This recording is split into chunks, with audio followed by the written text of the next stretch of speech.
Hello friends, welcome to my channel. Kartik Purnima के आने वाले एपिसोड के अपडेट आपके लिए लेकर आए। इससे पहले प्लीज़ चैनल को सब्सक्राइब कर लीजिए। पूर्णिमा कहती है कि क्या हुआ मम्मी, आप इतनी उदास क्यों है। वो कहती है रिश्ता तो फिक्स होगा बेटा, पर उन्होंने कुछ मांग की है।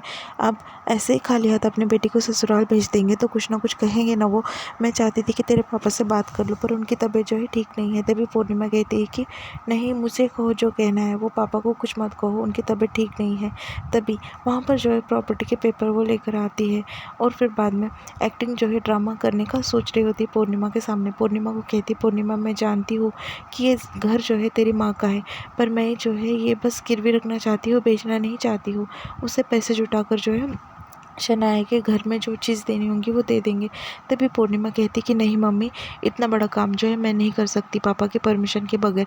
अगर पापा को पता चला तो बहुत नाराज़ होंगे।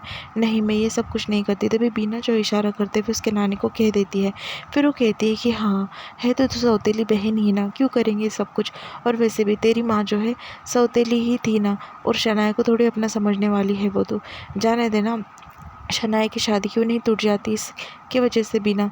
वैसे भी ये सौतेली ठहरी। फिर बाद में वापस ने पूर्णिमा जाती है नानी के पास और कहने लगती है कि मैंने अपने में अपन कभी सौतेलेपन में कभी फ़र्क नहीं किया। मैंने शनायक और मम्मी को हमेशा अपना माना है।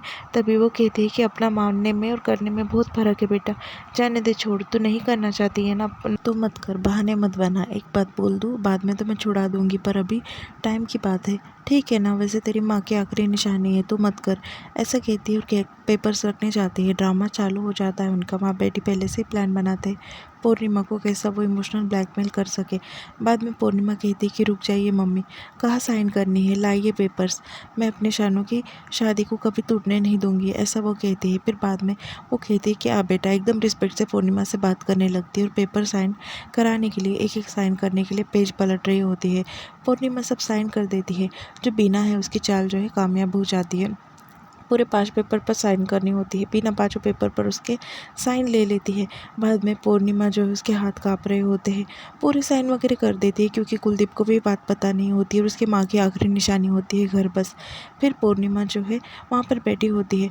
तभी वहाँ पर कुलदीप आ जाता है। जैसे ही बीना हाथ में पेपर्स लेती है, कुलदीप आता है और कहता है कि क्या है ये, और हाथ में से पेपर ले लेता है और कहता है कि क्या है ये, और पढ़ लेता है सब। और कहती है कि घर गिरवी रखने का, और ये सब कुछ क्या कर रही है तू। तभी वो कहती है कि कुछ नहीं जी, वो कहना शनाया कि घर में कुछ देना है, इसलिए मैं घर गिरवी रख रही हूँ। तभी वो कहती है कि तू ऐसा कर भी कैसे सकती है। वो कुलदीप उसे कहने लगता है। तभी वहाँ पर जो है नानी बीच में बोलने लगती है। फिर बाद में कुलदीप जो है नानी की इंसल्ट करता है और कहता है कि एक बार बेटी बह जाए तो उसके बीच में घर में बार बार जो है दखल अंदाजी नहीं करते, ऐसा जो है कुलदीप कहने लगता है। कुलदीप बीना को काफ़ी कुछ सुना देता है। वो कहता है कि शर्म आनी चाहिए तुझे, इतनी हद तक गिर सकती है। एक बेटी की खुशियों के लिए दूसरी बेटी का हक मान रही है तू, और मैं पूर्णिमा के साथ में कभी नाइंसाफ़ी होने नहीं दूंगा। आज तो हद कर दी पूर्णिमा तूने, इनकी बातों में आ गई। तभी वो कहती है कि गलत ही क्या किया मैंने। बीना कहती है एक बहन का घर बसाने के लिए दूसरी बहन से मदद मांग रही हूँ। तभी कुलदीप कहता है कि तू मुझे तेरे बातों में ना डाल, तेरी बातों में मैंने नहीं आना। मैं जान गया हूँ तुझे इतने साल में कि तू कैसी है, और मैं इतना गलत तुझे कभी पूर्णिमा के साथ में करने नहीं दूंगा। और वैसे भी उन्होंने कहाँ से मांग रखने लगे, पहले वो हमारे घर पर आए थे शनाया का हाथ मांगने के लिए, उन्होंने तो हमारी हालत देखी है ना, फिर अब नई नई मांग कहाँ से आ गई उनकी। ऐसा जो है कहने लगता है कुलदीप। और मैं भी कह दे रहा हूँ एक बार, तुम्हारा ये फैसला है ना वही घर में शादी कराने का, तो मेरा भी एक फैसला है। जब तक बड़ी बेटी की डोली नहीं उठती तब तक दूसरी बेटी की डोली नहीं उठेंगी। पहले पूर्णिमा की शादी होंगी और उसके बाद ही जो है वो शनाया की शादी होंगी। फैसला मैंने कर लिया तो कर लिया। पूर्णिमा की शादी नहीं हुई तो शनाया की शादी भी नहीं होंगी। तभी वहाँ पर जो है बीना कहने लगती है कि जो इतने सालों में नहीं हुआ वो 1 महीने में कैसे हो जाएगा, इसकी शादी होना तो मुमकिन नहीं है। तभी कुलदीप कहता है कि ठीक है, इसकी शादी होना मुमकिन नहीं है तो शनाया की शादी भी नहीं होंगी, और अगर करनी है तुम्हें तो करो, मैं शादी में शरीक नहीं होऊंगा। ऐसा कहकर वो फैसला सुनाकर वहाँ से चले जाता है। बीना जो है काफ़ी परेशान हो जाती है कि अभी नई शर्त कैसे वो करेंगी। फिर बाद में वहाँ पर जो है वो बीजी जो है कहने लगती बीना से कि बीना तो इतनी कैसे गलत कर सकती है, और सही तो कह रहा है कुलदीप। तभी वो कहती है बीजी, इतने सालों में जो अभी नहीं हुआ है वो अब कैसे होगा, और वैसे भी बार बार मैं नहीं फ़र्क करती, तुम ही फ़र्क करते हो शनाया। बस मेरी ही जिम्मेदारी है कि मैंने ही बेटी पैदा की है, कि मैंने तो गलत कर दिया इनसे शादी के लिए हाँ कह कर। तभी नानी जो है वहाँ पर दूसरा ड्रामा चालू कर देती है और बीना को गलत कहने लगती है। वो कहती है कि सही सही तो कह रहा है जब दामाद जी, वैसे भी पहले बड़ी कुड़ी की शादी होती है, फिर छोटी कुड़ी की।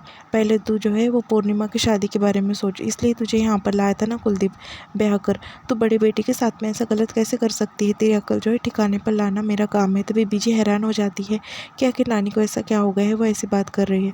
दूसरी तरफ कुलदीप जो है खाना खा रहा होता है, वहाँ से जो है देखने लगती है पूर्णिमा। पूर्णिमा देखती है, तभी कुलदीप जो है वो कहने लगता है कि किसी को मेरे सामने आने की ज़रूरत नहीं है और किसी को दवाई देने की ज़रूरत नहीं, खाना देने की ज़रूरत नहीं, मैं खाना पीना खा लूँगा क्योंकि मुझे और दिन जीना है। तभी पूर्णिमा जो है वहाँ पर पानी लेकर आ जाती है और हेलमेट पहन कर आती है और कहती है कि आप तो आपका फ़र्ज़ निभा रहे हो, मैं मेरा फ़र्ज़ कैसे भूल सकती हूँ, ये रही दवाइयाँ खा लो।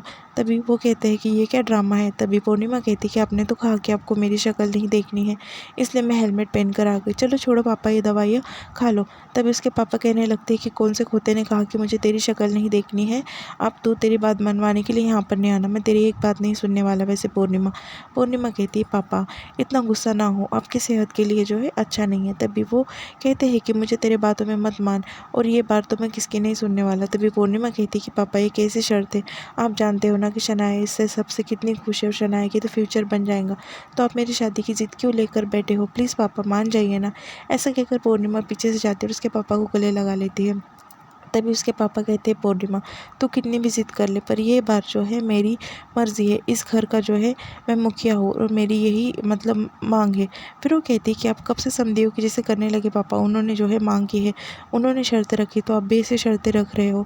तभी वो कहता है कि मैं तेरी बातों में नहीं आने वाला पूर्णिमा, ना तेरी बात मानने वाला हूँ। एक बार मैंने फैसला कर दिया तो कर दिया, पहले तेरी शादी होंगी और फिर उसके बाद शनाया की शादी होंगी, मैं इस बारे में कोई बात नहीं करूँगा। ऐसा कहकर जो है वहाँ से कुलदीप गुस्से से चले जाता है। शनाया को समझ में नहीं पूर्णिमा को समझ में नहीं आता है कि वो क्या करे। दूसरी तरफ शनाया वहाँ पर बैठी होती है। फिर बाद तभी नानी जो है उसे एक्स्ट्रा मक्खन वाला पराठा दे देती। तभी वो कहती है कि ये क्या है, इसमें सो घी नितर रहा है और इतना मक्खन डाल दिया, ऐसा खा लूँगी तो 4 दिन में मेरा 4 किलो वजन बढ़ जाना है। तभी वो कहती है कि सोनी जी को जो है गोरे कलर से बड़ा प्यार है। फिर बाद में वो कहती है कि ये खाएंगे तो और अच्छा हो जाएगा। तभी वो कहती है वहाँ पे बिना आती और कहती है कि इसे मॉडलिंग करनी है, तो ये खाएंगी तो कैसे होंगे सब, और वैसे छोड़ दो, ये तो गोरी है ही, वैसे काली कलोटी का क्या जो घर में बैठी है, उसकी शादी कहाँ से करेंगे। तो नई शर्त रख दी इन्होंने। तभी वो कहती है कि तू क्यों फिक्र करती है, मेरे दिमाग में जो है एक आइडिया है, नानी के दिमाग में आइडिया होता है। दूसरी तरफ जो पूर्णिमा होती है वो काफ़ी परेशान होती है क्योंकि उसकी स्कूटी जो है स्टार्ट नहीं हो रही होती। वो कहती है कि मुझे तो जल्दी से जाना है। तभी वहाँ पर जो है गाड़ी का आवाज़ आता है। पूर्णिमा जाती है और देखती है, तभी वहाँ पर जो है वो कार्तिक आ जाता है और कार्तिक कहता है कि कहीं जाना है आपको, आपकी मदद मैं कर देता हूँ, चलो। तभी पूर्णिमा कहती है नहीं मैं मैनेज कर लूँगी। कार्तिक कहता है कि फॉर्मेलिटी की कोई ज़रूरत है, वैसे भी अभी हम रिश्तेदार बन चुके हैं, और सारा सामान जो है लेता है और गाड़ी में रख देता है। दूसरे साइड का सामान भी लेता है, गाड़ी में रख देता है। पूर्णिमा जो है परेशान होती है, उसे सोने की बात बार बार याद आती है कि कार्तिक को कोई भी भनक नहीं लगना चाहिए और वो उससे पूरे घर के रिश्ते तोड़ दे। फिर बाद में कार्तिक कहता है कि वैसे कहाँ जाना है तुम्हें। तभी पूर्णिमा जो है वो बताती है कि मुझे जो है मेरे एक बच्चे के बर्थडे में जाना है। तभी वो कहता है कि कौन। तभी वो कहती है कि गोल्डी, उसका बर्थडे है आज। और वैसे भी वो सारी बात बता देती है कि वो अब बच्चों को पढ़ाती है क्योंकि उनके पास पैसे नहीं है, उनके पेरेंट्स इतना अफोर्ड नहीं कर सकते और बर्थडे सेलिब्रेट नहीं कर सकते, इसलिए वो सब कुछ कर रही है और वो उन्हें फ्री में पढ़ाती है। ये भी बात वो कार्तिक को बता देती है। तभी कार्तिक उसकी बातें सुनकर काफ़ी इंप्रेस हो जाता है। फिर वो उसे इन्वाइट करती है कि तुम भी चलो। वो कहता है कि कुछ काम है और यहाँ पर एपिसोड जो है ख़त्म हो जाता है।